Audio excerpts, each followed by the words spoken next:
Amable televidente, como habíamos anunciado en nuestra entrevista estelar, propuesta semanal, nos acompaña el doctor Roberto Sánchez. Es un invitado interesante, él no solamente es cardiólogo, sino que también es del Partido Revolucionario Moderno, de la Comisión de Seguridad Social. Estuvo en el telematutino Si el tiempo no nos alcanzó.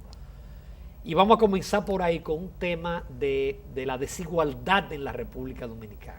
Vamos a comenzar por ahí, doctor, que es un tema de mucho interés suyo. Bueno, y del país también, el tema de la desigualdad. Me complace mucho estar de vuelta con ustedes, hablando sobre temas que son sumamente interesantes para el país. Por ejemplo, recientemente la ONG Oxfam hizo su informe que siempre hace para ya finalizando el año, para destacando la enorme desigualdad que hay, que ya sabíamos que hay una enorme desigualdad en América Latina, que es el continente más desigual. Pero la noticia nueva es que dentro del contexto de América Latina, la República Dominicana es la segunda o tercera nación más desigual.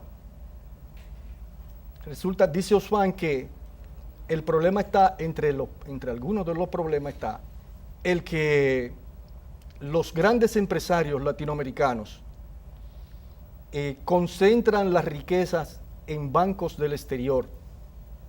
Y dice Oxfam que la riqueza de los empresarios latinoamericanos ha crecido desde el año 2002 al 2015 un 21%, un 6 veces superior al crecimiento, al promedio del crecimiento del PIB de los países latinoamericanos. Con la agravante de que ese crecimiento, esa riqueza, se queda en los paraísos fiscales. Que esa riqueza no viene, una gran parte de esa riqueza porque no viene al país. Gran parte de esa riqueza es evasión impositiva. Así es. Por ejemplo. Sí, no viene al país. Entonces eso aumenta notablemente la desigualdad de los más pobres y de la propia clase media.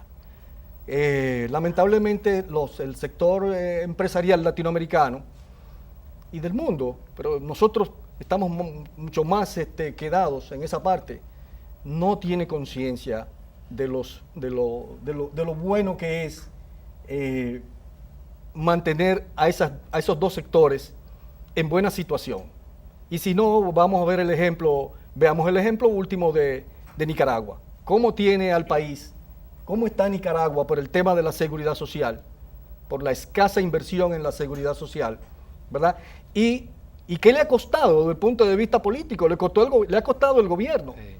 Pero quienes están... Pero ya en Chile, que era el ejemplo de las pensiones, sí. En Chile hubo protesta porque resulta que la gente se está pensionando millones con el 35% del salario. Así es. Y Chile se tuvo siempre como modelo. Ese fue el que nosotros copiamos para las pensiones. Así es. Pero lo que yo quiero destacar, por ejemplo, una anécdota que yo siempre hago, en 1800, para destacar la tosudez de los empresarios del sector, en tener esa falta de visión de los problemas sociales, en mantenerse al margen de los problemas sociales, ¿verdad? En 1870, por ejemplo, el gran canciller Otto von Bismarck tuvo que salvar a Alemania de una revolución porque los empresarios se negaban a que se implementaran los seguros los seguros sociales, que fue por Alemania por donde comenzó. Alemania estuvo al borde de una revolución. Los socialistas estaban esperando que se produjera para sumar a Rusia a la élite comunista. Pero en Estados Unidos, cuando Roosevelt hizo el gran acuerdo después de la depresión, el New Deal. El New Deal, ¿verdad? Los empresarios decían en ese momento que no se podía hacer un seguro de desempleo, que no se podía poner un seguro de desempleo bajo ninguna circunstancia, porque entonces los trabajadores no iban a trabajar y se iban a quedar disfrutando del seguro de desempleo.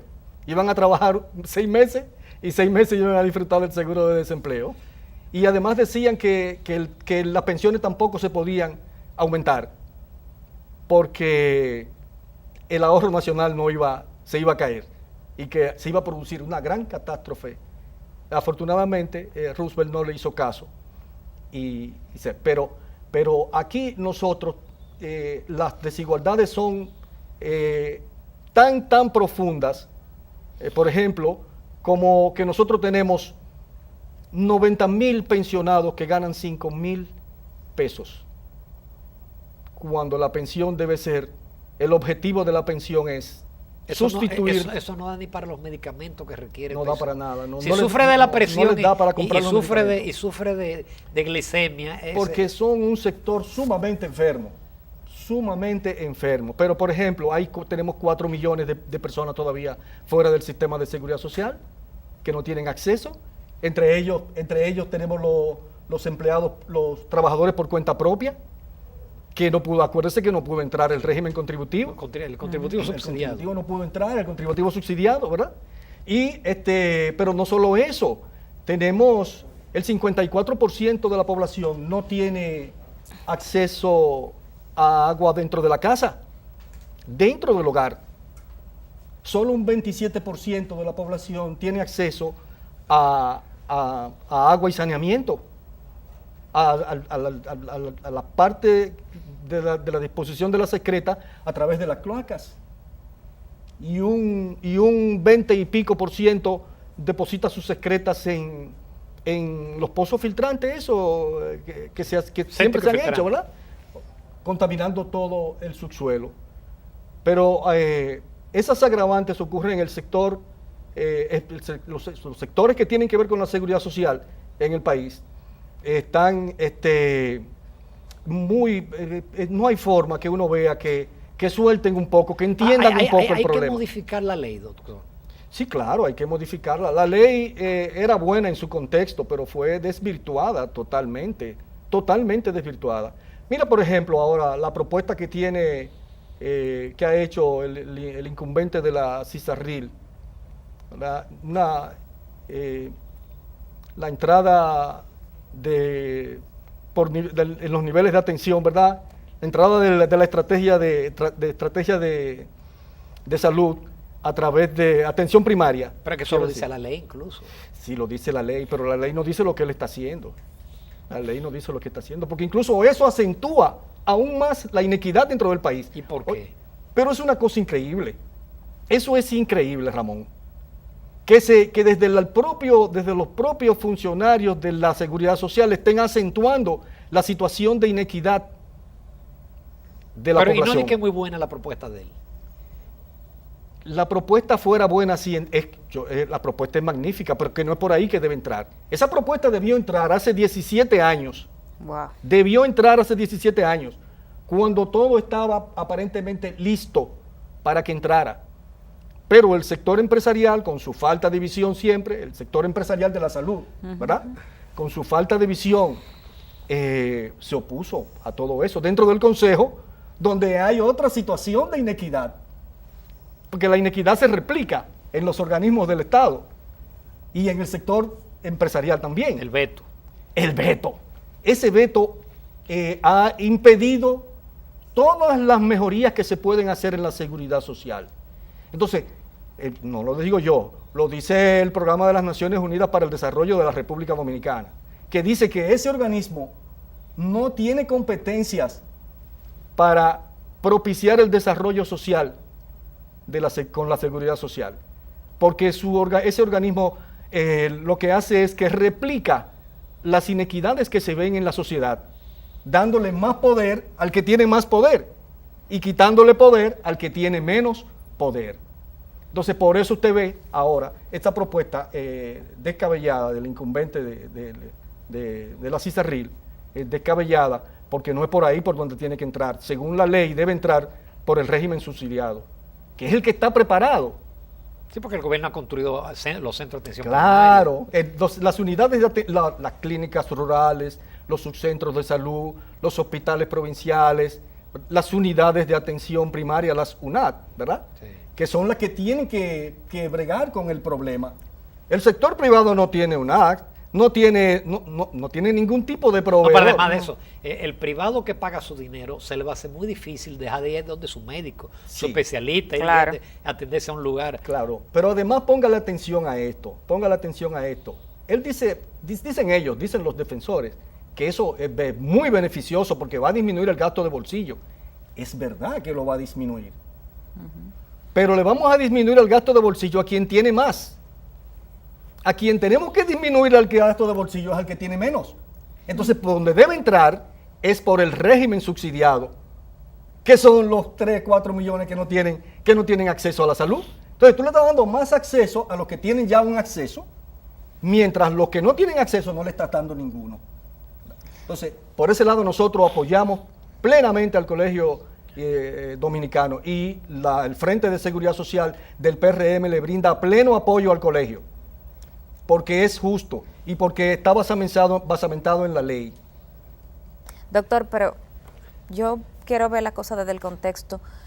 ¿Cómo solucionar esa desigualdad? Pero esa desigualdad para solucionarla empieza desde un punto cero, desde educación y otra cosa, para que esas personas que no tienen acceso, pero no tienen acceso porque no tienen los recursos y tienen que irse a esa parte, o sea, irse a lo público, que esas personas puedan tener acceso a lo privado. Olvidémonos un poco del gobierno, de lo que el gobierno tiene que dar, de lo que el Estado tiene que dar. Sí. Entonces, ¿cuál usted ve que sería la solución primaria? Partiendo de... Para disminuir esa desigualdad. Claro. Para disminuir la desigualdad. Olvidémonos del Estado y el gobierno. Yo no solamente he dicho, fíjate que no solamente comencé por los empresarios, no comencé por el gobierno, ¿verdad? Comencé por el empresario que tiene que tener la sensibilidad, porque el sector empresarial del negocio de la salud, un sector muy poderoso, un sector que tiene mucho poder, que nadie lo quiere enfrentar, incluso el propio incumbente de la CISARRIL, que estuvo al borde de perder el puesto, ahora viene con esto para favorecer aún más a ese sector, ¿verdad? Claramente lo favorece más a ellos, porque si él quisiera favorecer a las clases desposeídas, entrara por el subsidiado. Ahora bien, no solamente he dicho del gobierno, he dicho de ese sector, que es el que ha obstruido, ese sector ha obstruido el desarrollo de la seguridad social en el país. Óigase bien claro, lo dejo bien claro. Lo ha obstruido en el sentido que la ha encarecido. En todos los sentidos. El mayor gasto de bolsillo no es por ahí que viene, el mayor gasto de bolsillo viene por los medicamentos. El 60% del gasto de bolsillo viene por los medicamentos. Y los medicamentos son los que desfalcan el bolsillo. Entonces vamos a trabajar esa parte también, ¿verdad? Pero no solamente lo he dicho del gobierno, ahora el gobierno tiene una principal responsabilidad. Claro. El gobierno, y ya entrando en materia de lo que me has dicho, ¿verdad? Que cuáles son las soluciones, porque que nosotros venimos a plantear soluciones también, no solamente venimos a decir las críticas, ¿verdad? Pero el gobierno debe aumentar el gasto público en salud. Todas esas acciones, eso está muy bien. Estrategia de atención primaria, que está, por otro lado, no voy a entrar en ese detalle, pero está un poco desfasada, porque la estrategia de atención primaria ya cambió, y hay que adaptarla. ¿A qué se adapta la estrategia de atención primaria? Se adapta al perfil epidemiológico del país. Y el perfil epidemiológico del país, Ramón, dice que los dominicanos se mueren principalmente de problemas de cardiopatía isquémica, en primer lugar. En segundo lugar, de accidentes cerebrovasculares. En tercer lugar, diabetes, cáncer, enfermedades. Y nada de eso está incluido. En la atención primaria. Nada de eso está incluido en esa estrategia. Entonces, todo eso hay que modificarlo. Han alabado los técnicos entre comillas, que la estrategia está concebida para resolver el problema epidemiológico de lo que se muere en las poblaciones, porque por ahí es por donde debe tratarse el problema. Pero volviendo son muchas cosas, ¿verdad? Para que no nos perdamos el hilo, el gobierno debe aumentar el gasto público en salud. Debe aumentarlo. Acuérdate que en el programa pasado dijimos que no ha cumplido con el problema, con la asignación en la Estrategia Nacional de Desarrollo. Pero en educación lo han hecho y no ha mejorado tampoco. En educación está pendiente eso, como tú bien has dicho. Lo primero es educación, ¿verdad? Lo segundo es mejorar el gasto público en salud. En tercer lugar, hay que mejorar estas pensiones. Y ahí viene el gran problema. Que no hay dinero. El gran problema. Esas pensiones que son indignas. Nadie puede vivir con esas pensiones. Y por otro lado, lo que plantea el nuevo sistema, el contributivo, en relación con las pensiones, con las cuentas individuales, ¿verdad? que como tú bien dijiste, llega, ¿cuánto fue que tú dijiste? En Chile el 35%. En Chile, bueno, aquí llega un 23, un 22, un 24, no se sabe porque no hay un estudio preciso. La gente no sabe con cuánto se va a pensionar. Bien, la gente no sabe con cuánto se va a pensionar. Entonces, eso lo que augura es un gran estallido social cuando arranquen esas pensiones, que deben arrancar en 30 años. Ya va un poquito largo el camino, pero deben arrancar en 30 años. Cuando esas pensiones aparezcan, entonces se habrá un gran estallido social. Pero antes de eso, doctor, eso hay que modificarlo. Un gran estallido social. Antes de eso hay que modificarlo. Bueno, pero Mucho antes. claro que sí. Entonces, Porque ya el problema se conoce. sí. Antes Entonces, no se conocía. así es. Doctor, Pero- vamos a hacer una breve pausa. La conversación está interesante. Volvemos con ese y otros temas con el doctor Roberto Sánchez. Los invitamos a continuar con Propuesta Semanal. Continuamos conversando con el doctor Roberto Sánchez en Propuesta Semanal. Doctor, en el segmento anterior hablábamos de la desigualdad social y del tema de las pensiones. Sí. No podemos mejorar una cosa y dejar la otra, pero para que una persona tenga una buena pensión, tiene que tener, primero, para mí, buen acceso a la educación, para de esta forma conseguir un buen empleo. Sí. Entonces, Vamos a tomar una al final tacita todo de- termina de aroma, sabor y en, calidad. en educación. Sí, cuando se habla de una política pública, yo he tenido por años he tenido mucho problema con esto, porque cuando tú hablas de educación, la gente te dice, no, la salud. No, pero La educación, es como el problema de las pensiones, gracias. Gracias. Es como el problema de la café pensión Santo es lo Domingo. último, porque No, la pensión es lo primero. ¿Por qué la pensión es lo primero? ¿Por qué la pensión es lo primero? Porque si tú no tienes una pensión adecuada, ¿tú qué vas a hacer? Con una pensión de 5,000 pesos, ¿qué tú vas a hacer? O con una pensión del 24% de tu ingreso ahora mismo, cuando tú tengas tu pensión. Del 24% Imagínate, de tu ingreso. Imagínate cómo si tú el vives. ingreso es 20,000. Hay un estudio que se Sí. hizo, yo no voy a decir la fuente, en el sector turismo, grandes aportes en divisas. Ese estudio reveló que en el este, que es el principal polo turístico, el salario promedio en los hoteles es 16,000 pesos. Y el sector turismo completo solo tiene 5,000 empleados afiliados a la Seguridad Social, porque solamente hay 5,000 empleados del sector turismo que ganan más del salario que estipula la Seguridad Social. Y es un sector vibrante, bollante. Hay un tema salarial grave en República Dominicana. Sí, sí. Bueno, ahí tenemos que destacar que el sector empresarial ya llamó al gobierno hace unos 2 o 3 años, llamó el Banco Central, Banco Central, llamó El la Banco Central ha atención insistido al mucho en gobierno eso. sobre, hay que reconocer esa parte, sobre la necesidad de hacer una reforma. El tema que hablamos también la otra vez de la reforma fiscal, si no se hace la reforma fiscal, los recursos van a seguir Sí. disminuyendo y no va a haber dinero ni para salud, ni para pensiones, ni para nada. Ni para pagar la deuda. tampoco. No, tampoco. Y va a haber que recortar el gasto público. Y ojo, ahí Sí. viene lo que está pasando en Nicaragua. Si se recorta el gasto social, un 10% que tú le recortes al gasto social, te puede producir una catástrofe. Que de por sí es bajo en República Dominicana. Que de por sí es bajísimo, bajísimo. ¿Verdad? Entonces, volviéndonos para no desviarnos del tema de las pensiones, ese es un problema que tiene que enfrentarlo el propio gobierno. Hay una propuesta que ahora que nosotros saludamos, esa propuesta del gobierno, pero que hay que hacerle ajustes. Y yo siempre he dicho, cada vez que estoy en un programa, le he dicho al gobierno, a los que tienen que ver con esto, que deben convocar a un gran acuerdo nacional. Debe sentarse el sector empresarial, los trabajadores, todos los sectores que tienen que ver, los gremios, para que se arribe a un acuerdo, porque como va, el sector empresarial está tan financiero, está tan insensible con esto que pretende que siga el mismo sistema. Algunos dicen que el sistema es bueno, que lo que hay que aplicar la ley, pero ya el sistema se vio. Los estudios dicen por dónde va. Pero- En Chile alguien decía que ese sistema de pensión era muy bueno para la economía, muy bueno para inversión, pero para el afiliado no era bueno. Porque es verdad, esos recursos invertidos generan muchísimas cosas, menos al afiliado. Así es.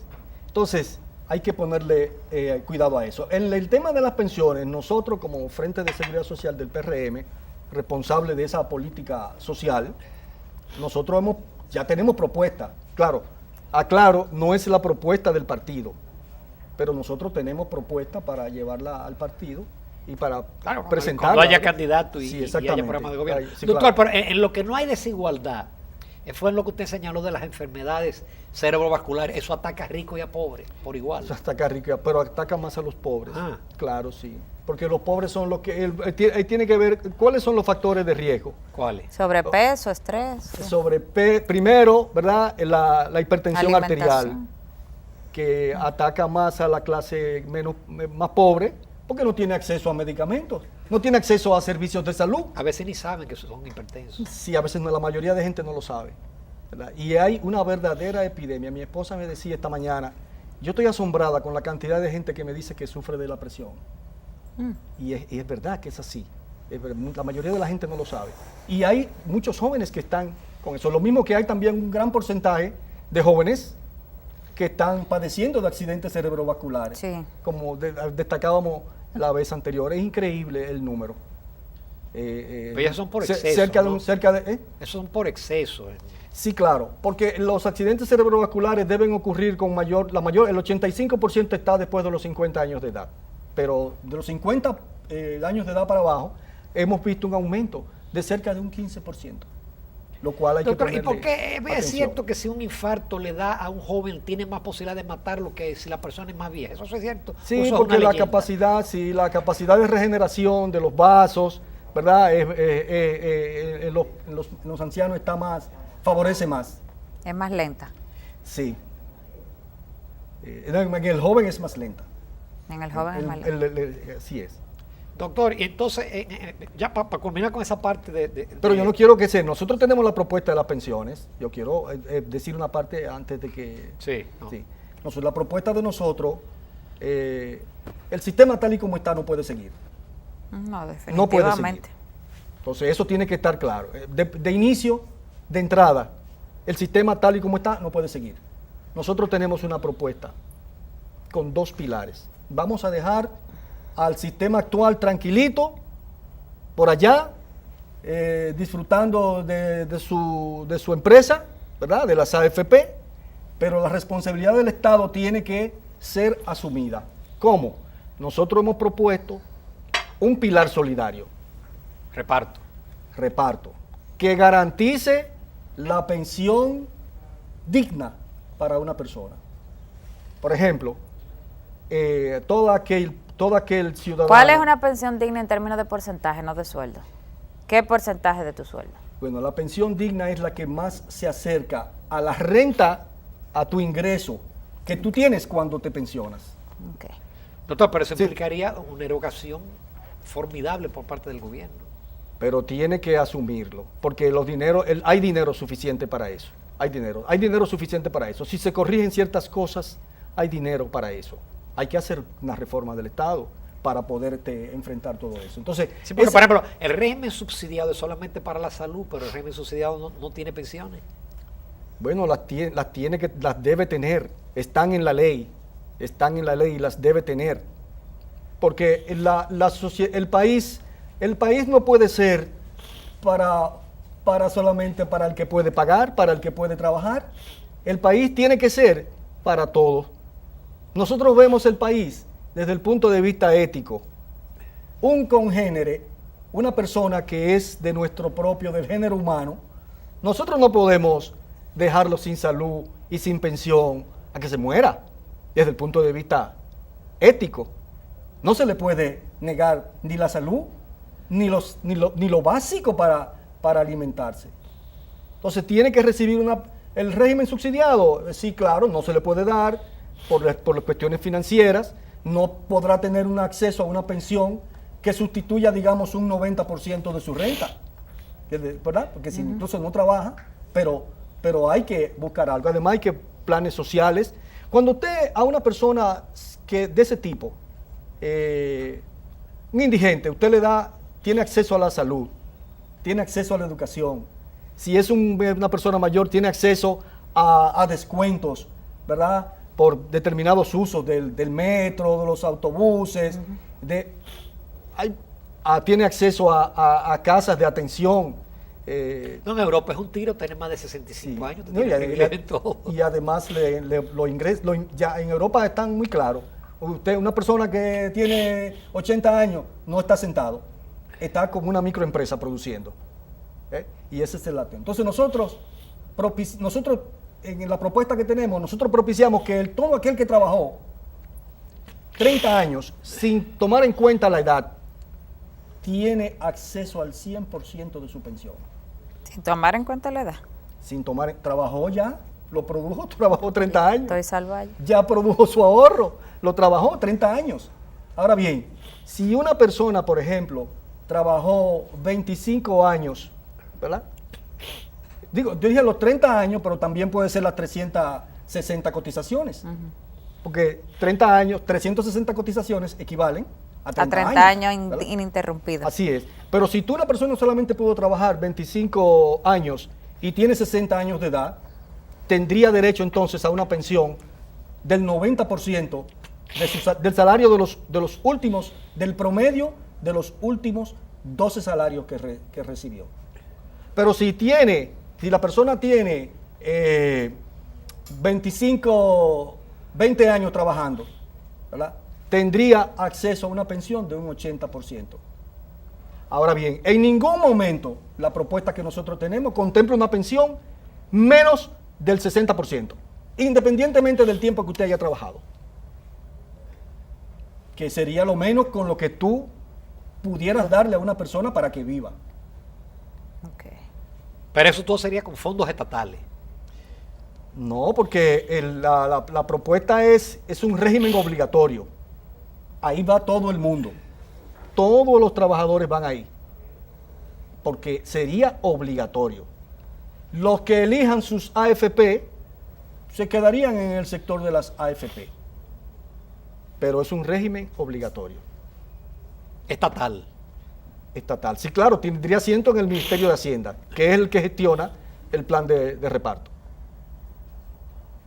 Entonces, eso sí es una respuesta. El Estado tiene que asumir esa responsabilidad. El Estado no puede dejar ese problema tan grave y tan serio en manos del sector financiero nacional. Eso es imposible, porque ya acabamos de decir, ya Osfan ha hecho una fotografía del sector financiero. Esos capitales, esas ganancias no se quedan en el país, esas ganancias van hacia afuera. A ellos no les importa si este país se hunde. Si se arma lo de Nicaragua, pero sin embargo, no le importa. En el país que logran su riqueza. Sí, bueno, no le importa, porque ellos piensan, bueno, me voy del país, tengo mi riqueza afuera, pero no piensa que su empresa, fuente de riqueza, está aquí y quebraría. No tienen esa visión. Es increíble. Inclusive, no tienen la visión de que mientras más ganen los trabajadores, más consumen. Más consumen. Y más mueven la economía, más demanda y más se mueve. Así es. Yo recuerdo a don Juan hablaba de eso hace como 30 años, de la necesidad de que la gente ganara más, pero aquí no los empresarios no tienen conciencia de esa. Sí, sino el capitalismo no este capitalismo que es muy tardío, tiene eso claro. Tiene eso claro. Eso no ocurre en los países de desarrollo alto. Eso no ocurre. Y hay una preocupación constante de que las personas tengan el ingreso adecuado, porque en la medida ocurre lo que usted ha planteado. Consume. Consumo. Doctor, finalmente, ¿cómo está el PRM? ¿Cómo usted lo ve con miras al 2020? Bueno, el PRM tiene el santo de cara, como dicen los españoles. ¿Cómo así? La oportunidad en sus manos. La oportunidad. El santo de cara es el santo de frente, sí. Porque el santo de espalda ya te dio la espalda, ya no quiere dar. El PRM en estos momentos tiene el santo de cara, repito, debe ganar las elecciones del 20. Y claro, y lógicamente, Luis Abinader tiene ese santo de cara. Él encabeza nuestra propuesta, ¿verdad? Y según las encuestas, él va a ganar sí. la primaria. Sí, se está muy bien colocado en las encuestas. No, eso no quiere decir que ya eso se ha producido. No. Hay que hacer el gran trabajo en el que... Pero ustedes menos porque ustedes tienen un padrón cerrado. Sí, pero lo que quiero decir es que nosotros estamos construyendo el padrón. Sí, ya lo abrieron otra vez. Ahora vamos a la segunda parte del PREMIL, pero todo va sumamente lento todo eso. Y ya estamos muy cercanos a todo esto. Sí. Hay que organizar los comités de colegios electorales. Y no se han organizado todavía. Bueno, no se ha construido el padrón. las autoridades del partido deben atizar el paso. Están sumamente lentas para el proceso. Y eso es peligroso, porque el trabajo que queda. Ahora, el que no ha cesado, el que no cesa en ningún momento su trabajo político es Luis Abinader. Es un hombre que está constantemente haciendo de la semana entera, haciendo su trabajo político. Tiene conciencia de la oportunidad que tiene por delante. Ojalá que el resto del partido le respalde, le siga el paso. Qué pena no tener más tiempo, lento. doctor Roberto Sánchez. Muy bien. Gracias. Una idea muy interesante. Le agradezco mucho la participación en Propuesta Semanal. Yo estuve en el telematutino, estuve en Propuesta, ya te empate. Yo le agradezco Gracias. mucho a ustedes A ustedes. la atención. Seguimos, amables televidentes, en Propuesta Semanal.